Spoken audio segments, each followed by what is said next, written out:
문재인 대통령은 국회 시정연설에서 이제는 방역 안정과 함께 확실한 경제 반등을 이뤄야 할 시간이라고 강조했습니다. 또 내년부터 경제를 정상 성장 궤도로 올려놓기 위해 본격적인 경제 활력 조치를 가동하겠다고 밝혔습니다. 공수처를 둘러싼 여야 대치가 격화하고 있습니다. 민주당에 이어 문재인 대통령이 공수처 출범 지연을 끝내달라고 요청했고 국민의힘은 공수처와 함께 라임 옵티머스 특검을 도입할 것을 거듭 촉구했습니다. 4.15 총선 부정회계 의혹을 받는 더불어민주당 정정순 의원에 대한 체포 동의안이 내일 국회 본회의에서 표결 처리됩니다. 민주당 지도부는 방탄국회를 하지 않겠다는 입장인데 소속 의원들이 찬성표를 던질지 주목됩니다. 정치 사회적 이슈를 분석해보는 뉴스앤 이슈. 오늘은 문재인 대통령의 내년도 예산안 시정 연설에 대한 여야의 엇갈린 평가와 함께 여전히 진통을 거듭하고 있는 공수처 출범, 라임 옵티머스 특검 도입 등 갖가지 현안에 대해서 짚어봅니다.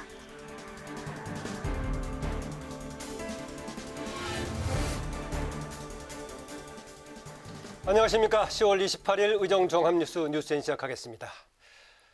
네, 오늘 첫 번째 의정 뉴스입니다. 문재인 대통령이 국회 시정연설을 통해서 555조 8천억 원 규모의 내년도 예산안을 설명하고 집권 후반기 국정운영 기조를 밝혔습니다. 코로나 방역과 경제 반등 두 마리 토끼를 잡겠다면서 위기에 강한 나라임을 강조했습니다. 장정현 기자가 보도합니다. 2017년 취임 후 5번째 국회 시정연설에 나선 문재인 대통령. 코로나19 사태로 인해 비상한 각오와 무거운 마음으로 섰다며 방역과 경제 반등에 방점을 찍은 내년도 예산안을 설명했습니다. 이제는 방역에서 확실한 안정과 함께 경제에서 확실한 반등을 이루어야 할 시간입니다. 555조 8천억 원 규모의 내년도 예산안은 위기를 넘어 선도 국가로 도약하기 위한 것으로 재정 건전성도 고려했다고 말했습니다. 뼈를 깎는 지출 구조 조정을 병행하여 재정 건전성을 지켜나가는 노력을 결코 소홀히 하지 않겠습니다. 한국판 뉴딜은 선도 국가로 나아가기 위한 국가 대전환 사업인 만큼 힘있게 추진하겠다는 뜻도 밝혔습니다. 추격형 경제에서 선도형 경제로 대전환하기 위해 한국판 뉴딜을 본격 추진하는 데 역점을 두었습니다. 문 대통령은 내년도 예산안을 통해 미래 성장 동력에 과감히 투자하고 고용 안전망과 사회 안전망을 더욱 튼튼히 확충하겠다고 강조하는 한편 최근 전세 대란으로 혼란스러운 부동산 시장의 정책 방향도 설명했습니다. 임대차 3법을 조기에 안착시키고 질 좋은 중형 공공임대 아파트를 공급하여 전세 시장을 기필코 안정시키겠습니다. 남북 관계에 대해서는 한반도의 비핵화와 항구적 평화를 위해 끊임없이 대화를 모색하겠다고 말했습니다. 문 대통령은 여야 공방으로 출범이 지연되고 있는 공수처에 대해 성역 없는 수사와 권력기관 개혁이란 국민의 여망이 담겼다며 정치권의 조속한 출범을 당부했습니다. 국회방송 장정현입니다. 회계부정 혐의 등을 받는 민주당 정정순 의원 체포동의안이 지난 5일 국회에 제출됐는데 국정감사가 사실상 마무리되자 오늘 국회 본회의에 보고됐습니다. 당장 내일 표결 처리에 들어가는데 민주당 지도부는 정 의원에 대한 어떤 보호 없이 원칙대로 처리하겠다는 입장입니다. 한도영 기자입니다. 지난 4.15 총선에서 공직선거법, 정치자금법, 개인정보보호법 위반 혐의 등을 받는 더불어민주당 정정순 의원의 체포동의안이 국회 본회의에서 보고됐습니다. 10월 5일 정부로부터 국회의원 정정순 체포동의안이 제출되었습니다. 체포동의안은 본회의 보고 뒤 24시간 이후 72시간 안에 표결하도록 규정돼 있는데 여야는 내일 오후 본회의를 열고 표결 처리하기로 합의했습니다. 민주당은 당초 모레 본회의 개최 방안을 논의하다가 일정을 하루 앞당기며 체포동의안 처리에 조금도 지체하지 않겠다는 입장입니다. 민주당은 원칙에 따라 국회법에 정해진 대로 처리할 것입니다. 민주당은 국회의원을 보호하기 위해 방탄 국회를 할 생각이 추호도 없다는 점을 다시 한번 분명하게 말씀을 드립니다. 정 의원은 여전히 혐의를 전면 부인하고 있습니다. 정 의원은 그제 이낙연 대표와 김태년 원내대표 등 지도부를 찾아가 체포동의안 재고를 호소한 데 이어 어제 화상 의원총회에서는 당에 부담을 줘 죄송하다면서도 검찰이 확정되지 않은 피의 사실을 흘려 방어권을 무력화시켰다며 검찰 수사의 부당함을 주장하기도 했습니다. 내일 본회의에서 제적의원 과반 참석에 출석의원 과반 찬성이면 체포동의안이 가결되는데 가결될 경우 현행 헌법이 적용된 13대 국회 이후 역대 7번째, 2015년 박기춘 의원 이후 5년 만에 국회 체포동의안 통과가 됩니다. 제19 감싸기 방탄국회는 없다는 게 민주당 지도부의 입장인데 소속 의원들이 찬성표를 얼마나 던질지 주목됩니다. 국회 방송 한두영입니다. 네, 공수처를 둘러싼 여야의 양보 없는 기싸움이 이어지고 있습니다. 더불어민주당은 더 이상 공수처 출범을 미룰 수 없다며 강행 의지를 밝혔고, 국민의힘은 공수처와 함께 라임 옵티머스 특검도 추진해야 한다고 촉구했습니다. 홍혜진 기자입니다. 현행 공수처법상 국민의힘이 추천한 공수처장 후보 추천위원이 거부권을 행사하면 후보 선출 자체가 어려울 수 있자 다급해진 건 민주당입니다. 야당 몫의 추천위원인 임정혁, 이현 변호사는 모두 보수 성향으로 꼽히는 데다 이 변호사는 공수처 출범에 반대 의사를 표명한 적이 있기 때문입니다. 민주당은 이 변호사가 세월호 특조위 부위원장 시절 조사 활동을 방해한 적이 있다며 지명 철회를 요구하고 있지만 국민의힘이 받아들일 가능성은 희박합니다. 민주당이 꺼낼 수 있는 카드는 법 개정입니다. 민주당은 국민의힘이 공수처 출범을 지연시킨다면 추천위원 거부권을 완화해 다음 달까지 반드시 공수처를 출범시킨다는 계획입니다. 문재인 대통령도 시정연설에서 거듭 공수처에 조속한 출범을 촉구했습니다. 성역 없는 수사와 권력기관 개혁이란 국민의 여망이 담긴 공수처의 출범 지연도 이제 끝내주시기 바랍니다. 국민의힘은 민주당의 후보 지명 철회 요구에 대해 야당의 공직자 추천까지 간섭한다며 오만하다고 비판했습니다. 그러면서 민주당이 요구한 대로 추천위원을 지명한 만큼 이제는 민주당이 라임 옵티머스 특검을 수용해야 한다고 촉구했습니다. 민주당은 권력형 비리가 아니라고 주장을 하는데 그렇다면 특검을 거부할 아무런 이유가 없습니다. 국민의힘은 민주당이 끝까지 특검을 거부한다면 국민과 함께 투쟁할 수밖에 없다며 장외투쟁 가능성을 거듭 시사했습니다. 민주당은 라임 옵티머스 사건 수사는 검찰에 맡겨야 한다며 국민의힘의 특검 요구를 일축했습니다. 공수처와 특검을 두고 여야의 강대강 대치 국면은 당분간 계속될 것으로 보입니다. 국회 방송 홍혜진입니다.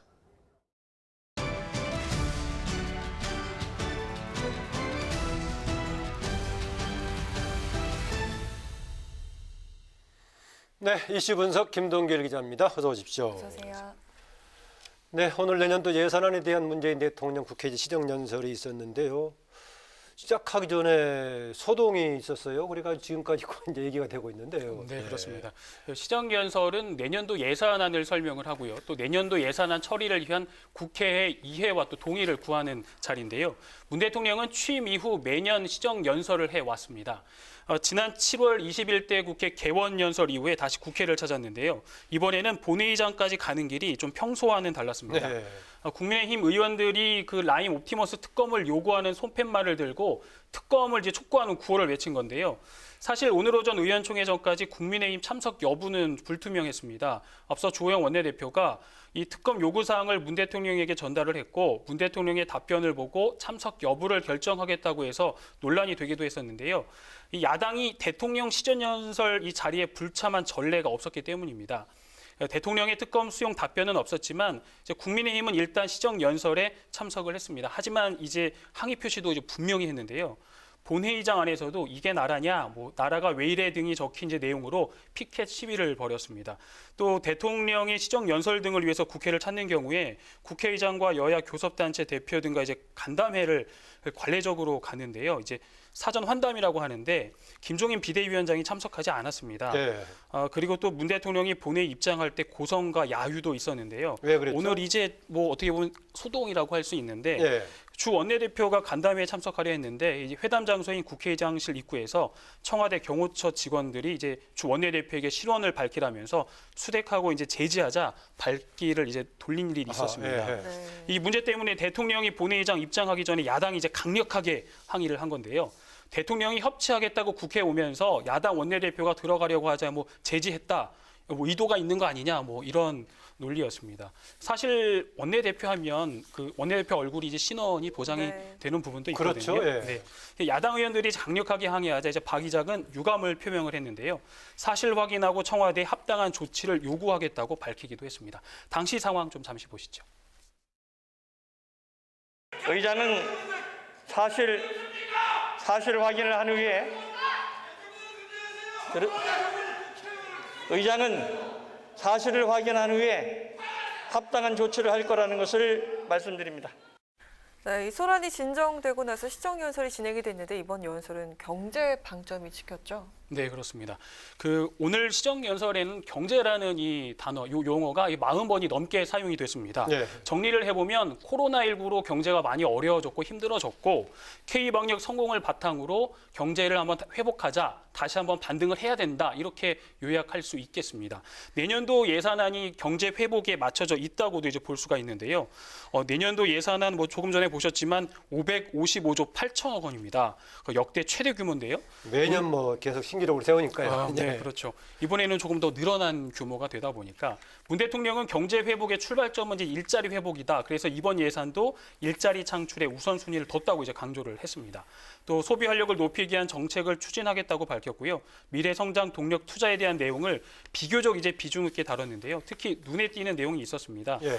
요즘 주택 가격 인상 또 전세난으로 서민의 시름이 깊어지는데 공적 임대주택 19만 호를 공급하겠다고 이제 밝히면서 전세 시장을 기필코 안정시키겠다는 이제 대목이 있었습니다.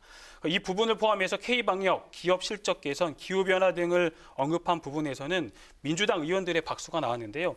전체적으로 한번 이제 세보니까 26번 정도가 됐습니다. 민주당 의원들 박수요. 네, 예. 문 대통령이 또 연설을 마무리할 때는 기립박수도 나왔는데요.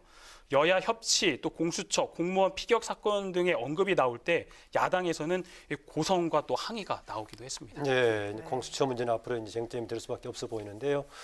여야 협치라는 대목도 있던데 시작하기 전에 갈등이 있어가지고 네. 그 용어가 좀 무색해지긴 했습니다. 대개 끝나게 되면은 여야 평가들이 각자 입장에서 아전인수 쪽인데 오늘도 평가가 그런 쪽 아니었나요? 네, 맞습니다. 네. 항상 그렇지만 이제 입장은 항상 엇갈리게 나오는데요. 이번에도 뭐 역시 같았습니다.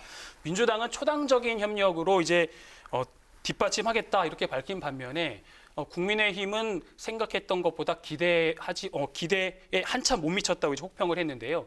일자리 지표가 이제 최악인데도 코로나19 탓으로 이제 모든 책임을 돌리고 있다고 비판하는 등 이제 정부 인식이 국민 인식과 많이 동떨어졌다 이렇게 비판을 했습니다. 네, 오늘 국회 본회의장에서 있었던 내년 또 예산안에 대한 문재인 대통령 시정연설 오늘 이슈 분석 주제였습니다. 김동규 기자 수고했습니다. 고맙습니다.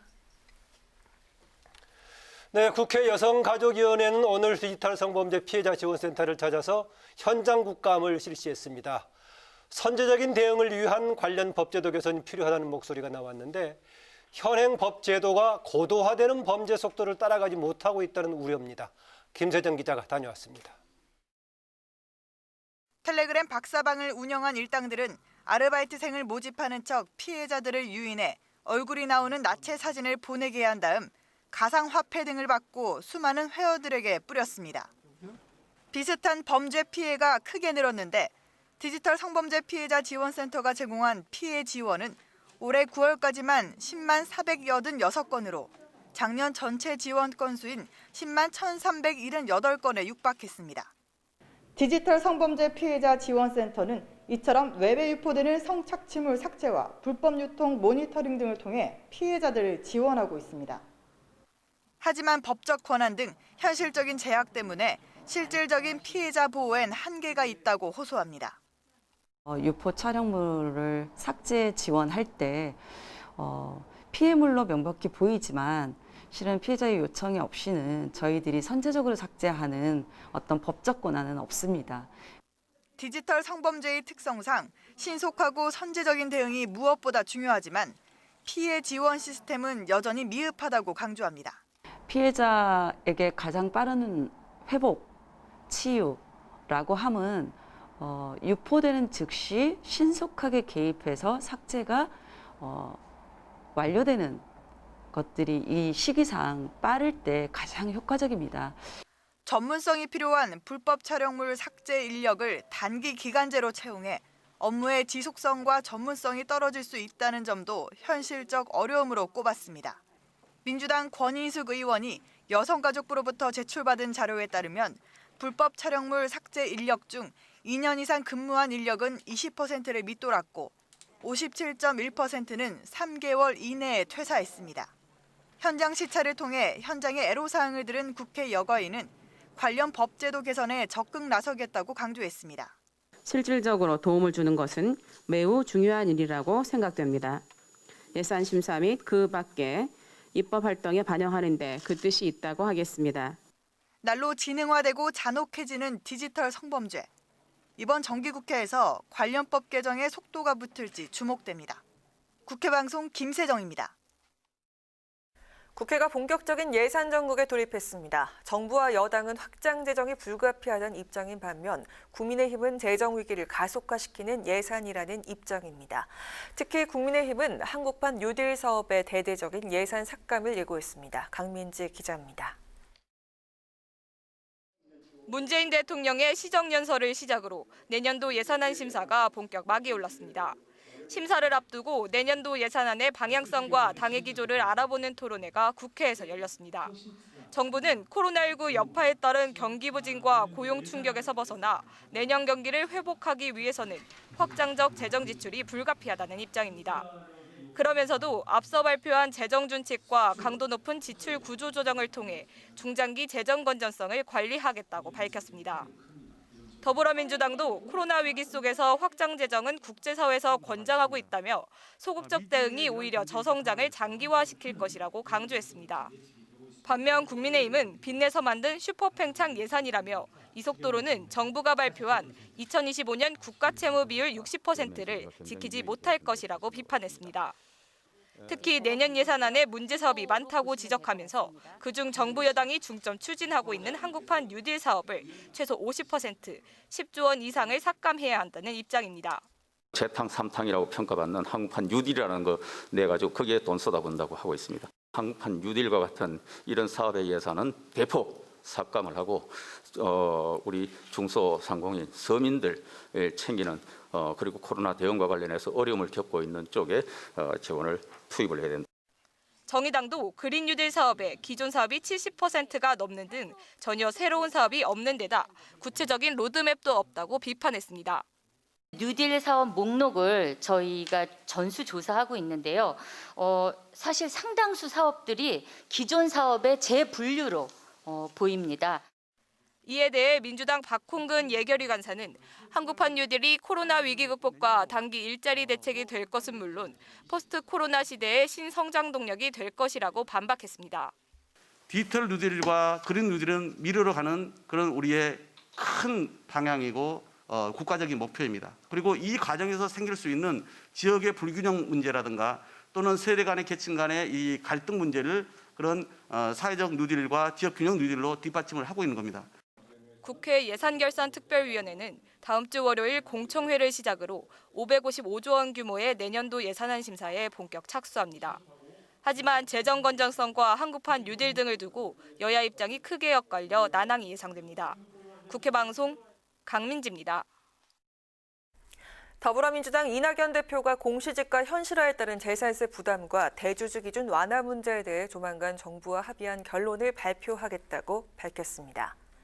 이 대표는 당사에서 열린 4050 특별위원회 출범식에서 최단 시일 내에 결론을 내 국민들께 작은 희망을 드리겠다고 말했습니다.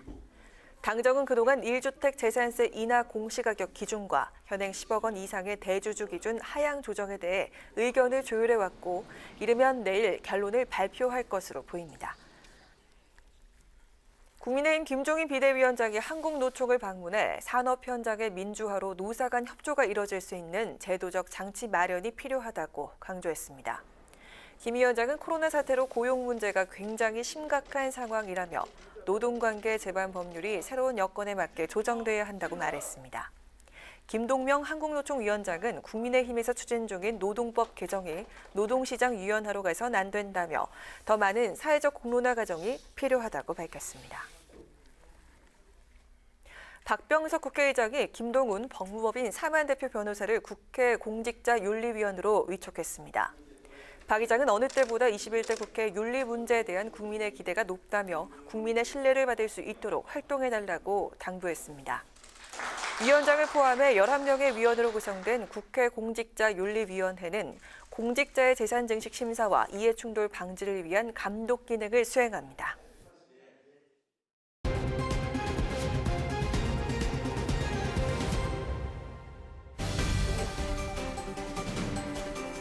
강아랑의 정치톡 시간입니다. 10월 28일 정치면을 장식한 뉴스는 무엇이었는지 첫 번째 정치톡 만나보시죠.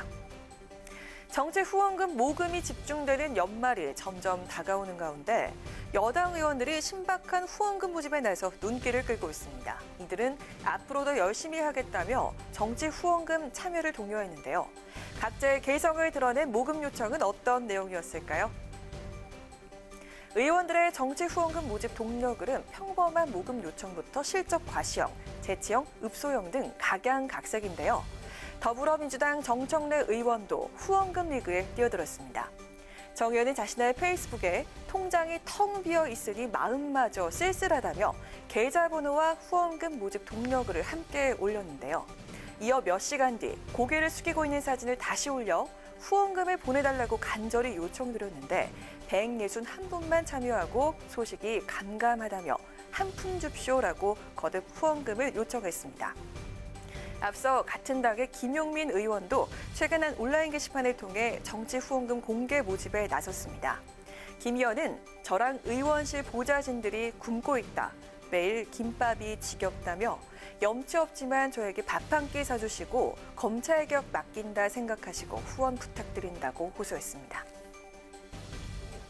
이들 의원의 후원금 모집에 유쾌하고 쿨하게 공개적으로 후원금을 요청하는 게 좋다, 지지한다는 목소리와 함께 정치를 지나치게 희화시키는 게 아니냐는 지적도 나오고 있습니다. SNS와 유튜브, 팟캐스트를 활용한 읍소형 정치 후원금 모금 방식에 대해 국민은 어떻게 생각할까요? 이어서 오늘의 두 번째 정치톡입니다. 윤석열 검찰총장의 대권주자 선호도가 급상승했다는 여론조사 결과가 나왔습니다. 오늘 발표된 대권주자 선호도에서 윤 총장은 3위를 차지하면서 야권의 선두주자로 올라섰는데요. 대검찰청에 대한 국회 국정감사에서 윤 총장의 작심 발언이 여론조사 결과에 영향을 미쳤을 것이란 분석이 나오고 있습니다. 저도 지금까지 살아오면서 우리 사회에 많은 혜택을 받은 사람이기 때문에 우리 사회와 국민들을 위해서 어떻게 봉사할지 그런 방법은 좀 천천히 퇴임하고 나서 한번 생각해 보겠습니다. 이 발언 때문이었을까요? 여론조사 전문기관 RN서치가 지난 25일부터 26일 전국 성인 1,032명을 대상으로 차기 정치 지도자 적합도를 조사한 결과 윤 총장은 15.1%로 이재명 경기지사, 민주당 이낙연 대표에 이어서 3위에 올랐습니다. 이 결과는 야권 잠룡들의 선호도를 크게 뛰어넘는 수치인데요. 지난 국감에서 여권이 집중 포화를 퍼부은 데 대한 반사효과, 그의 정치 입문에 대한 기대감이 반영된 결과로 풀이됩니다. 윤 총장의 지지율 상승에 대해서 정치권은 뜨거운 관심을 보이고 있습니다. 먼저 여당에선 윤 총장의 지지율은 국민의힘에게는 재앙이라고 주장하며 윤 총장이 국민의힘에 입당하는 순간 그의 지지율은 떨어질 것이라고 전망했습니다. 반면 야권에선 윤 총장의 지지율 상승을 반기는 분위기인데요. 국민의힘 조혜진 의원은 윤석열 대망론에 대해서 매기 효과, 즉 야권 대선 후보끼리 서로 자극하고 판을 활성화하는 효과가 있을 것이라고 긍정적인 평가를 내놨습니다.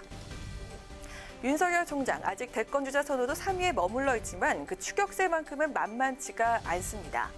이번 국정감사를 통해 본격적으로 존재감을 드러낸 윤 총장, 그는 과연 어떤 행보를 이어가게 될까요? 지금까지 강아랑의 정치톡이었습니다.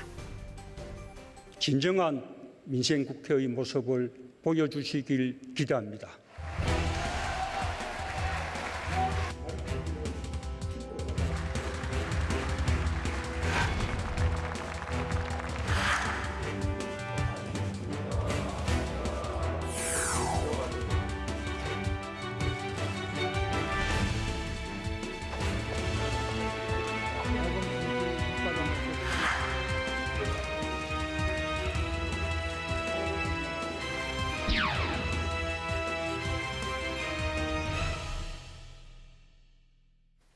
네, 이번 순서는 정치사회적인 이슈를 분석해보는 뉴스앤 이슈입니다.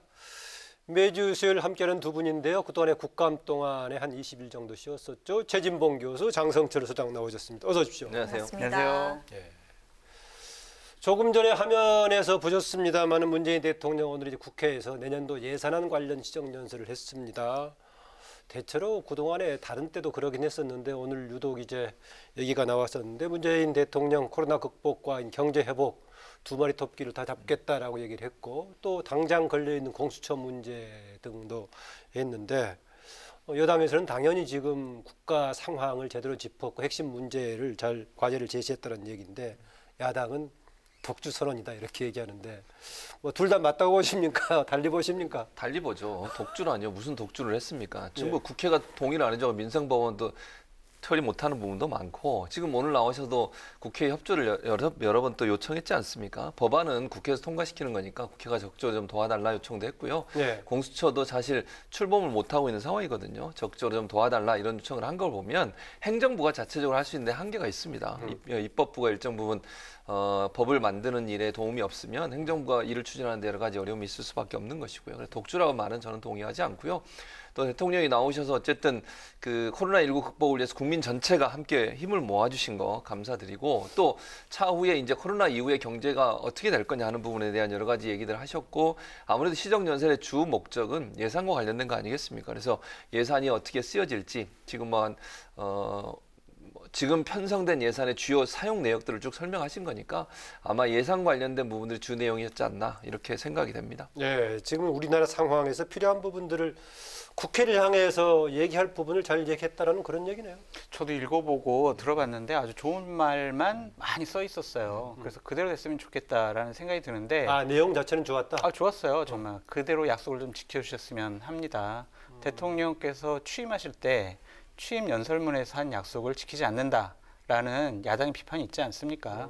그거를 좀 반면교사 삼아가지고 일부 야당에서는 뭐 K-뉴딜 이런 걸 가지고 뭐 특별한 게 없다고 비판적으로 내용을 지적한 사람도 있던데. 저도 그 부분을 좀 지적하고 싶었어요. 뭐냐면은 뉴딜을 갖고 일자리를 창출하겠다 하셨거든요. 국가재정 21조를 투입해서 36만 개의 일자리를 창출하겠다라고 말씀하셨습니다. 국가 경제, 대한민국 경제가 나아가야 할 청사진을 제시하지 못했어요.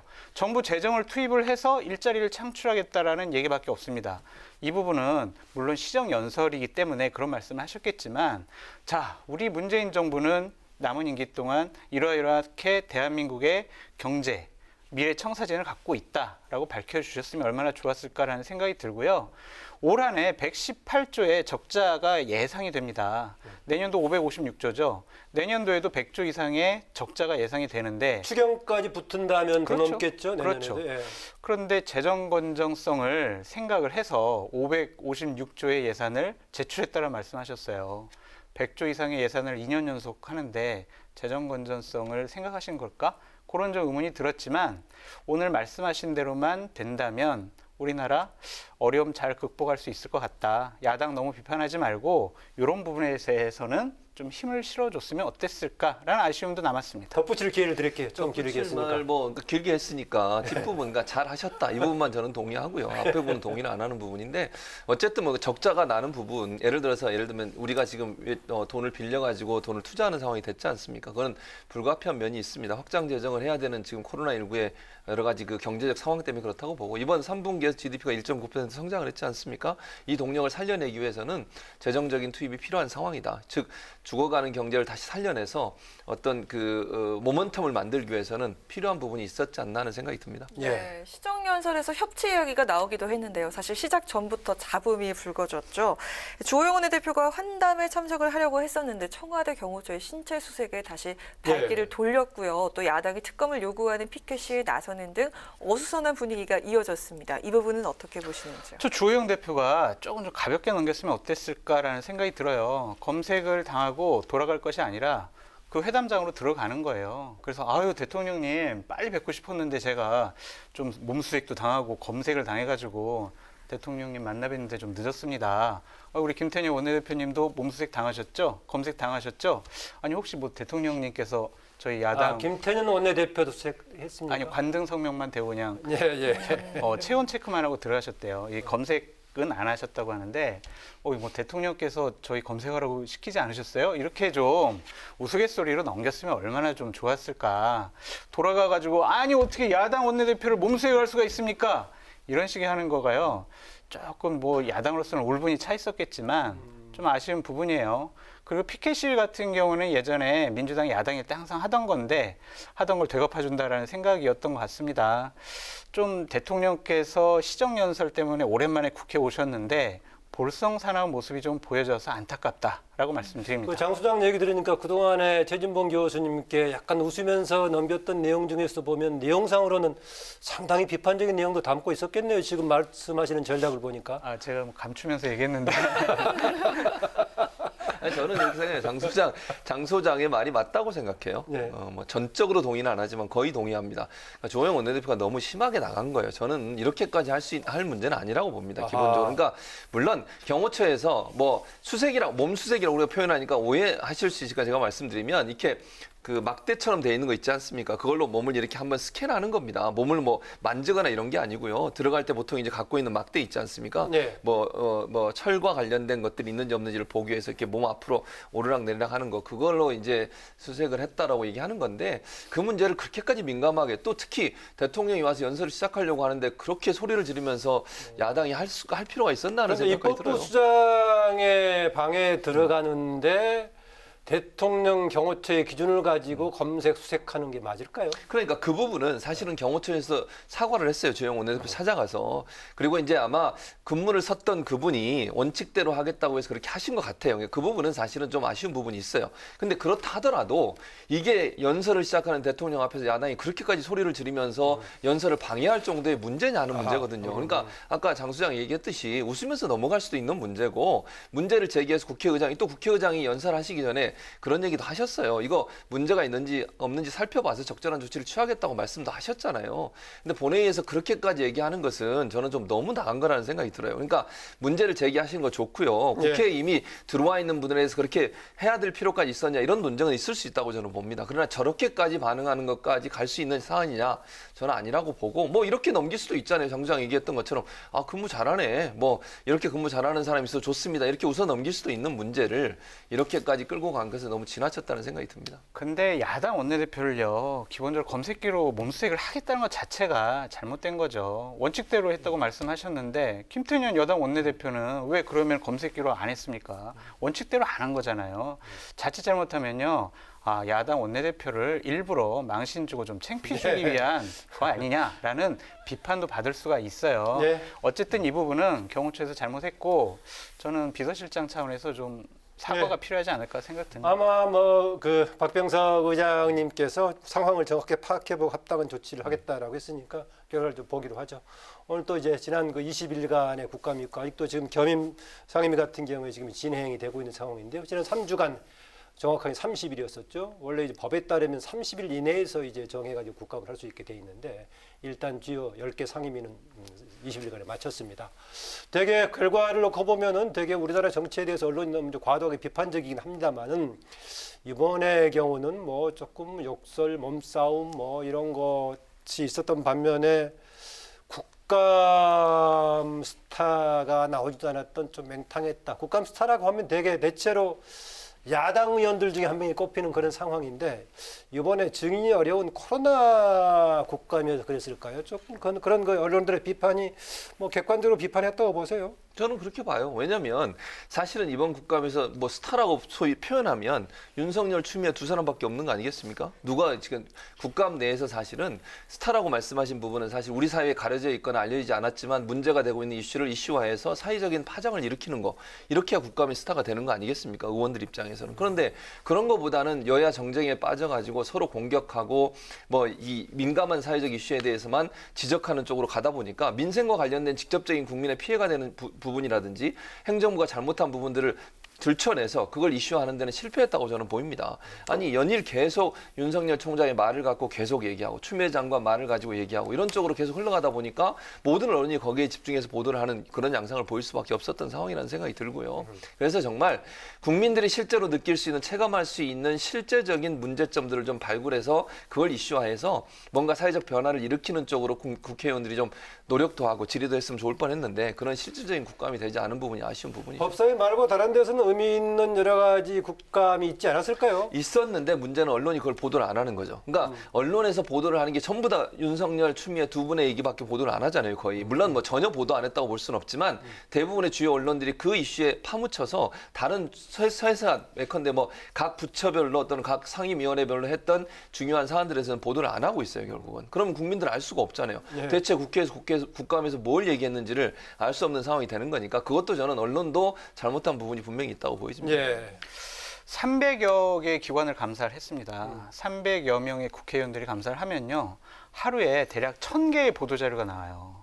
거기에는 정책적인 대안도 있고요. 각 기관이 잘못한 것들을 엄중하게 지적하는 부분 많습니다. 네. 보도가 안 돼서 그렇지 정말 너무나 주옥 같은 많은 보고서들이 사장이 돼요. 이 국감기간에. 그런 부분에 있어서는 언론에 보도되지 않았다고 해서 맹탕 국회였다.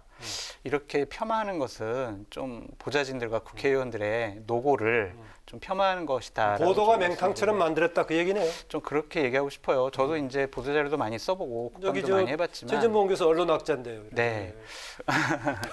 근데 하여튼 보좌진들 고생 많이 하고요. 많은 정책적인 대안수를 제시합니다. 그런 부분에 대해서 국민들께서 인정해 주셨으면 좋겠다라는 생각도 듭니다. 네.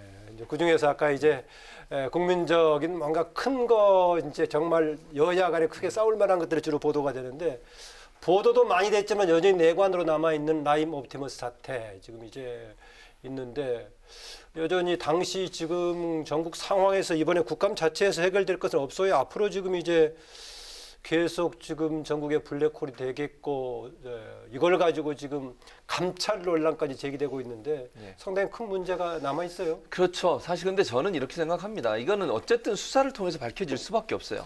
뭐 라임이나 옵티머스 사건을 다른 뭐 정치적 논쟁을 가지고 해결할 수 있는 문제가 아니라고 저는 보거든요. 그러니까 수사를 해서 진실이 뭐냐를 밝혀내야 되는 상황입니다. 김봉현 씨의 말이 진실이 어느 정도 되는지 그 진실의 내용이 맞는 건지 하는 부분들 그분이 말씀하신 부분이 맞는 건지 편지로 쓴 게 어느 정도 사실에 부합한지 하는 부분을 찾아내고 그와 연관된 사람이 있다면 수사해서 뭐 어떤 합당한 처벌을 받도록 만들어야 되겠죠. 그러니까 지금 상황에 정치권에서 아무리 이걸 떠든다 한들 이거 이슈화하는 데는 도움이 될지 모르지만 진실 파악에는 별 도움이 안 된다고 생각해요, 저는. 그래서 수사기관이 수사를 해서 어떤 결과를 내놓은지를 좀 지켜보고 수사 결과가 미진하다고 생각했을 때 그 다음에 어떤 조치라든지 아니면 주장을 할 수 있겠지만 지금 수사가 진행되는 가운데 여야가 본인들의 유리한 쪽만 부각해서 주장하고 그걸 또 이슈화하는 것 자체는 정치적 도움이 될지 모르지만 사회적 혼란만 부추기는 요소가 되지 않나 하는 생각이 듭니다. 예.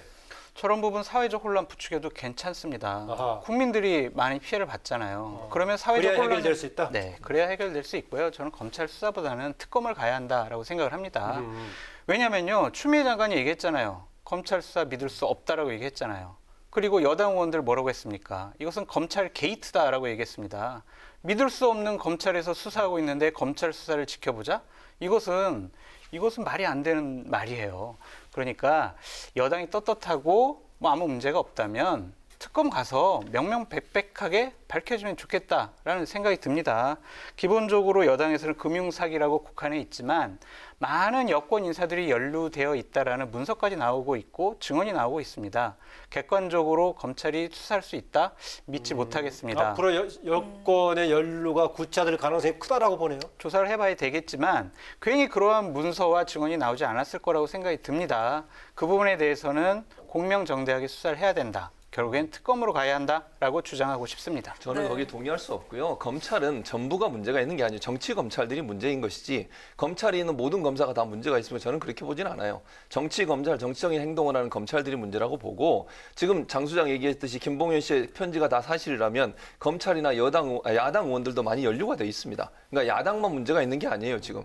그리고 야당에 대해서는 또 이분이 이 말을 바꿨어요. 또 야당 인사에게 돈 준 적이 없다라고 세 번째 편지가 두 번째 편지에서는 말을 또 바꾼 상황. 상황이에요. 그러니까 지금 논란이 되고 있는 건 여야를 떠나서 관련돼 있는 정치인들이 연루가 돼 있다고 얘기가 나오고 있고 검찰도 이 부분에서 자유로울 수 없는. 그러면 정치 검찰을 빼고 검찰이 계속 수사를 하면 된다 그 얘기 같은데. 저는 그렇게 생각해요. 일차적으로 어떻게 뺄 수 있을까요? 그러니까 제 말은 지금 현재 수사를 하고 있는 수사팀에서 이 부분과 관련 김봉현 씨가 편지를 써서 나왔던 사람들을 다 배제시키고 수사가 진행되고 있어요. 지금 예를 들면 법무부에서 그거 파악해가지고 문제가 있는 사람들 다 수사팀에서 배제를 시켰잖아요. 아, 적절하게 진행이 되고 있다. 저는 현재? 그렇게 봐요. 그러니까 1차적으로 그럼 만약에 의심이 있으면 수사 결과 발표가 나서 만약에 정말 명명백백하게 밝혀지지 않았거나 의문이 생기면 그때 가서 특검해도 저는 된다고 봐요. 그러니까 네. 지금 당장 특검을 하기보다는 수사가 진행되고 있으니 수사가 1차적으로 마쳐지고 나면 그 부분에서 의문이 생기거나 제대로 수사가 안 됐다고 하면 그때 가서 특검을 충분히 진행할 수 있다고 본다는 이후의 거죠. 상황에 따라서 할 수도 있다. 예, 저는 그렇게 봅니다.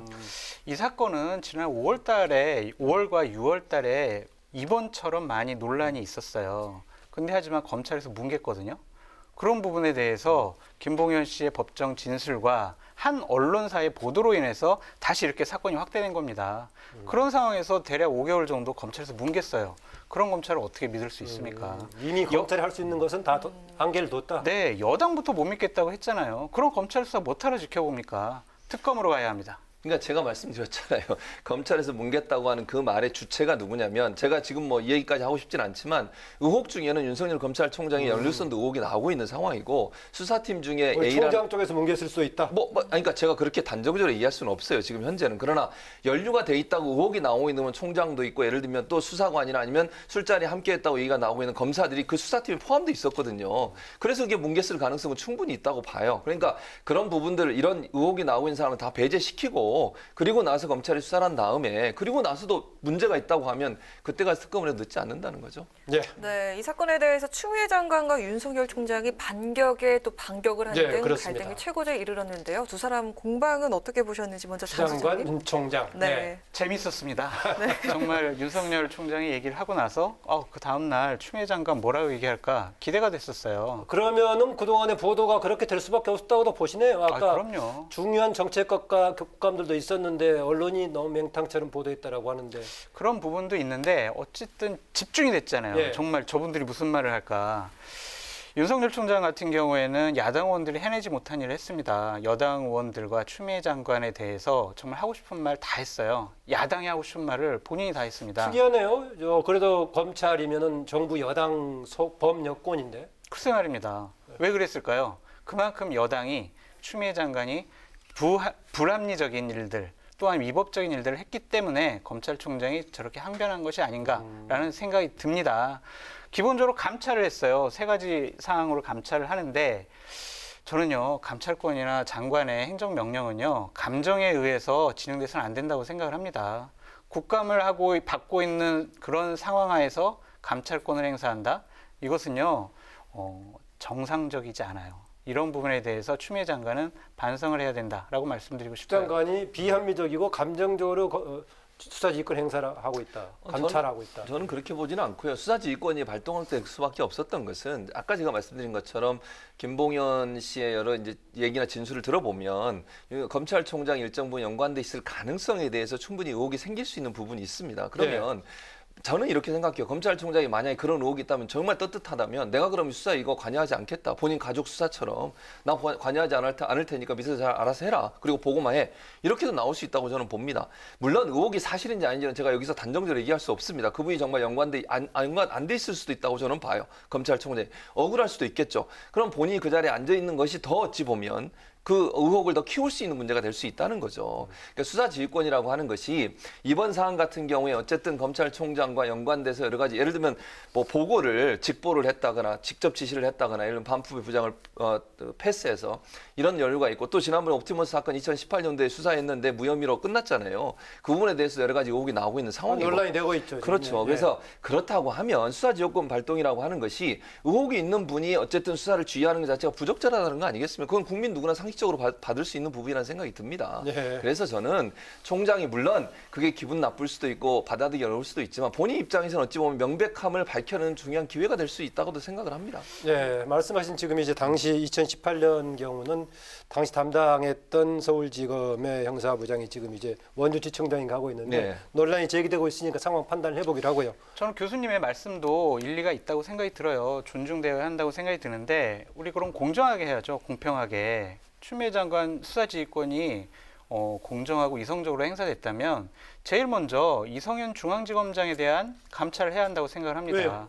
지난 5월에 라임 사건 분명히 조사를 시작을 했어요. 거기에 여러 가지 정치권과 권력자들에 대한 로비 의혹 문서도 다 있었습니다. 5개월 동안 뭉갰잖아요. 김봉현 씨가 법정 기술 안 했으면은 그냥 이대로 넘어가는 겁니다. 아무 조사 없이. 뭉갰다라는 의혹을 받고 있는 것은 이성윤 서울중앙지검장입니다. 그렇다면 동일 잣대라면 이성윤 지검장 너는 왜 5개월 동안 수사 안 하고 뭐 했어? 김봉현 씨 법정 진술 나올 때까지 뭐 했어? 이런 거에 대한 감찰을 했어야죠. 지금 와서야 수사팀 보강해가지고 막 이 사람 저 사람 불러가지고 소환 조사한다? 이것은요 감추려는 의도가 있지 않았느냐라는 비판으로부터 자유로울 수 없습니다. 짧게 추가해 주세요. 예, 단정적으로 이렇게 얘기하기는 좀 어려운 부분이 있어요. 무슨 말이냐면 지난번 2018년 건은 무혐의 처분이 끝난 겁니다. 검찰 측에서. 그러니까 기소를 안 하고 끝내버렸어요.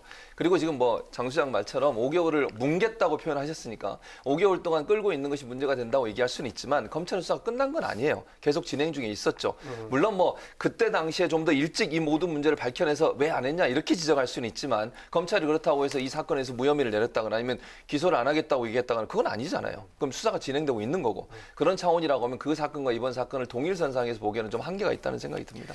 예. 통일선상에서 보지 않는 것이 맞아요. 옵티머스 사건 자꾸 무혐의 얘기하시는데요. 전파진흥원 본인들이 피해당한 거 없다고 얘기를 했습니다. 과기부에서 이 부분을 고소했는데 아니 왜 혐의 내용 우리가 잘 모르겠다. 왜 고소했는지 모르겠다라고 본인들이 얘기를 했어요. 당연히 무혐의 해야죠. 이걸 어떻게 무혐의 처리 안 합니까? 죄 없는 것을 무혐의 처리해야지 이것을 왜 무혐의했어라고 하는 것은 좀. 네, 거기까지 하시고요. 어쨌든 간에 지금 이제 추미애 장관, 윤 총장 계속 이렇게 논란이 되고 있고 또 지난번에 국감에서 윤 총장의 발언 가지고 이제 정계 진출의 가능성 이런저런 얘기가 나오고 있습니다. 그러면서 이제 특히 여권에서는 윤석열 사퇴 얘기하고 있는데요. 야당 쪽에서는 어쨌든 간에 서로 간에 이렇게 담당하는 장관과 또 검찰총장의 갈등이 이렇게 장기적으로 가는 것은 국가 운영의 차원에서 바람직하지 않다. 그래서 국정 운영을 총책임지고 있는 대통령, 임명공자이기도 한 대통령이 이 문제를 두 사람 다 어떻게 해결하든지 아니면 둘 중에 분명하게 대통령의 판단에 따라서 조치를 하는 게 맞지 않느냐 이런 의견들도 나오고 있습니다. 근데 그거는 대통령이 어느 한 사람을 조치를 취한다는 게 상당히 저는 두 사람을 다 하든가 이런 얘기도 있고요. 근데 그거는 그렇게 되면요 사실은 그 논란이 많이 있을 거라고 봅니다. 네. 그러니까 지금의 이 상황이 가는 것도 물론 논란이 될 수도 있지만 두 사람을 함께 물러나게 한다거나 뭐 이렇게 싸우니까 두 사람 다 물러나 이것도 좀 이상하지 않습니까? 예. 수사가 지금 진행되고 있는데 어느 한 사람을 인사 조치를 하게 되면 그 자체가 대통령이 어느 한 사람에 힘을 실어주는 격이 되는 거니까 공정성 시비에 또 휘말릴 수도 있어요. 그럼 두 사람의 신상 그대로 두더라도 상황은 좀 더 조정할 수 있지 않을까요? 그 상황, 그러니까 상황의 조절이란 것도 여야가 예를 들어 상황을 조절해서 어느 말을 하는 순간 대통령이 개입했다는 말이 또 나올 겁니다. 야당 입장에서 가만히 있겠습니까? 예컨대 뭐 검찰총장한테 뭔 얘기를 하거나 왜 수사를 똑바로 하도록 하라는지 뭐 이런 얘기가 나오게 되면 그 자체가 엄청난 파장을 불러올 수밖에 없어요. 지금처럼 이렇게 민감한 사안에서는.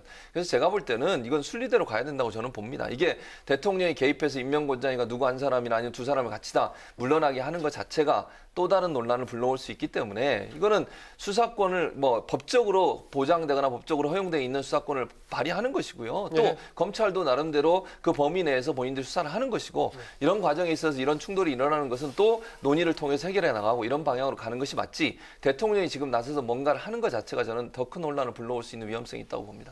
어려운 문제인데요. 길게 끌면 결국에는 대통령께 부담이 될 수밖에 없습니다. 검찰총장은 임기가 보장되어 있습니다. 법무부 장관은 임기가 없습니다. 추미애 법무부 장관이 적절한 선택을 하길 바랍니다. 선택은 어떤 선택이죠? 본인이 이제 검찰개혁 어느 정도 완수가 되면 제가 할 역할은 다 끝났습니다 라고 하면서 좀 사퇴하고 대통령의 부담을 덜어주는 게 어떻겠느냐라는 생각이 듭니다. 그럼 또 반대에서는 반대 입장도 얘기하겠죠. 누구라고 제가 말은 안 하겠습니다만 반대로 또 주장하는 사람도 분명히 있을 겁니다. 어쨌든 간에 이번에 공수처 관련해 가지고는 국민의힘에서 후보 추천 위원들 두 사람을 이번에 내놨습니다. 이현 변호사하고 임정혁 변호사 했는데 여당에서는 자격 문제 삼고 있지만은 뭐 논란 정도로 하고 이것은 뭐 검증하는 제도적인 절차가 없기 때문에 지나가는데요. 이런 논란 어떻게 보시고 어떻게 정리될 것 같습니까? 먼저 최 교수님. 저는 어쨌든 이현 변호사 이분 특히 뭐 임정혁 변호사도 그렇지만 부위원 예전에 세월호 특조위 부위원장 하시면서 여러 가지 논란이 많았습니다. 그 당시에도. 어쨌든 그런 여당이 빨리 추천해달라고 그동안 그렇죠. 요구를 했으니까요. 맞아요. 네, 거기에 대해서는 뭐라고 얘기할 수 있는 상황은 아니라고 봐요. 저는. 그러니까 여당 입장에서 지금 이렇게 추천하니까 우리 또 바꾸겠다 이렇게 얘기할 수는 없다고 저는 봅니다. 어쨌든 추천을 해달라고 추천을 받았으니까 갈 수밖에 없어요. 문제가 있다는 얘기는 할 수 있지만 여당 그렇죠. 입장에서. 네. 그러나 이제 이런 분을 추천한 거는 저는 좀 너무 하신다 이런 생각은 듭니다. 예, 어떻습니까? 저는 기본적으로 야당이 추천한 위원에 대해서 여당이 자격 문제를 삼는 것은 상당히 부적절하고 금도를 넘어섰다라고 생각이 들어요. 예. 만약에 여당이 추천한 인사들에 대해서 아니 이래서 잘못이고 저래서 잘못이고 부적절하다라고 하면은 이 공수처 추천위원회 출범이 제대로 안 될 것 같습니다. 제가 보더라도 어쨌든 간에 문제는 제기할 수 있지만 그 자체가 끝까지 물고 늘어질 수 있는 사안은 아니다라고 그렇죠. 봅니다. 네, 맞습니다. 네, 계속해서 또 야당이 비토권을 사용할 경우에는 이 여당이 패스트트랙까지 불사하겠다는 태세를 보이고 있는데 이에 대해서는 어떻게 개정 보십니까? 다시 패스트트랙 통해서 개정하겠다라고. 그것도 사실은 부담이 커요, 사실. 왜냐하면 사실 공수처 만들고 나서 일부러 2명을 추천받은 이유가 어떤 그 견제권을 주겠다는 의미로 2명을 추천받기로 했잖아요. 근데 그러고 또 바꾼다고 하는 것도 이 법을 개정한다고 하는 것은 상당히 좀 부담이 될 거라고 저는 봅니다. 그러니까 아무리 마음에 안 들어도 이 견제할 장치를 만들어 온다고 해서 야당이 2명을 추천하도록 해놨는데 공수처법의 핵심 내용이었죠, 사실. 그렇죠. 근데 그거를 다시 바꾼다. 이거는 제가 볼 때 약간 좀 부담이 될 거라고 저는 보고요. 그렇게 가는 것은 바람직하지 않다고 봅니다. 어쨌든 국민적 여망이 공수처가 빨리 출범하기 원하는 거니까 이 두 분이 합리적인 선에서 물론 본인들이 비토권을 행사할 수도 있고 견제할 수 있는 권한을 갖고 있지만 이걸 무작정 막는 것은 저는 바람직하지 않다고 보기 때문에 합리적으로 해결할 문제이지 이걸 법을 또 바꿔가지고 2명 야당 추천권을 없앤다거나 아니면 뭐 다른 방법을 써가지고 빨리 하겠다고 하는 것도 제가 볼 때 국민적 동의를 받는데 상당히 한계가 있을 거로 보여집니다. 네, 어떻습니까? 저는 기본적으로 김종인 그 민주당의 최고위원이 야당 추천위원이 김종민. 네. 김종인 저 위원장 말고. 죄송합니다. 야당 추천위원이 3번 비토하면은 야당 추천권을 없애야 된다라고 발언을 오늘 하셨어요. 이것은요 민주주의에서 있을 수 없는 일입니다. 법상 권한이 있는 것인데 그것을 자기네들 마음에 안 든다고 뺏는다. 이것은요 집권 여당답지 못해요. 좀 넉넉하게 국정 운영했으면 좋겠습니다. 그게 민주주의입니다. 예, 아까 이런저런 얘기가 나왔었는데요. 아까 뭐 특검을 이제 라임 옵티머스 관련 특검을 지금 야당 국민의힘 쪽에서 얘기를 하고 있고 지금 민주당은 현재로서는 할 필요 없다는 얘기입니다. 또 야당이 공수처 하는데 추천위원은 냈지만은 비토권을 계속 지속할 경우에 의미가 없어서 뭐 개정 얘기하고 있더라는 것인데 그렇습니다. 그중에 또 하나 이제 윤석열 총장 추미애 장관 관련해서 뭐 추장관의 행보 이런 것 뭐 3차원에 엮여가지고 앞으로 뭔가 여야가 새로운 타협을 모색할 여지가 있지 않느냐 언론들에서는 여러 가지 시나리오를 얘기하던데 있다고 보세요. 저는 마지막 얘기입니다. 예. 저는 없다고 보고요. 추장관의 경질 문제를 이것과 연관시켜서 뭐 지렛대로 활용한다 이런 얘기가 나오고 있는데 실현 가능성이 저는 낮다고 봅니다. 기본적으로. 그리고 검찰총장에 물러나게 하는 것도 마찬가지예요. 임기가 보장돼 있고 본인 스스로 물러나지 않는 이상 이걸 물러나게 한다거나 다른 어떤 지렛대로 활용해가지고 이걸 뭐 거치 문제를 논의한다 이거 자체도 저는 부적절하다고 보기 때문에 여론에서 여러 가지 얘기를 하고 언론에서 얘기하지만 실제적으로 실현될 가능성이 좀 낮지 않나 그렇게 전망해 봅니다. 야, 그럼 현 상태로서 그렇게 자기들의 길 평행선으로 갈 가능성이 많아 보인다. 그런 전망이네요. 제가 짧게 전망해 드리면은 추미애 장관 경질 요구 더 이상 안 할 것 같습니다. 왜냐하면 추미애 장관 있는 게 야당으로서는 좋습니다. 예전부터 그런 얘기했었죠. 네, 그렇기 때문에 경질 요구 세게 안 할 거다라고 말씀드리고요. 공수처 출범에 대해서 협조할 겁니다. 하지만 비토권을 통해서 공수처 출범을 최대한 지연시키거나 늦출 가능성이 상당히 높다고 그런데 지금 생각합니다. 12월 했다가 지금 11월에 하겠다라고 여당에서 얘기하고 있는데요. 근데 다른 법을 개정해야 되잖아요. 그건 되게 큰 부담이 될 거기 때문에 일단은 비토권 행사할 거고요. 특검은 계속 요구할 것 같습니다. 네, 2주 만에 했던 뉴스앤 이슈 두 분 수고하셨습니다. 고맙습니다. 네, 지금까지 최진봉 성공회대 교수 장성철 건강과 논쟁 정책센터 소장과 함께했습니다. 네, 찬바람이 강하게 불면서 미세먼지가 뿔뿔이 흩어졌는데요. 대신 기온이 크게 떨어지겠습니다. 내일 아침 대관령은 영하 4도까지, 서울은 영상 4도까지 떨어지면서 종일 춥겠습니다. 건강관리 잘하시기 바랍니다. 대관령은 영하 4도까지 가네요. 네, 오늘 뉴스는 여기까지입니다. 내일을 여는 국민의 국회를 위해서 내일도 뉴스엔이 함께하겠습니다. 시청해 주셔서 고맙습니다.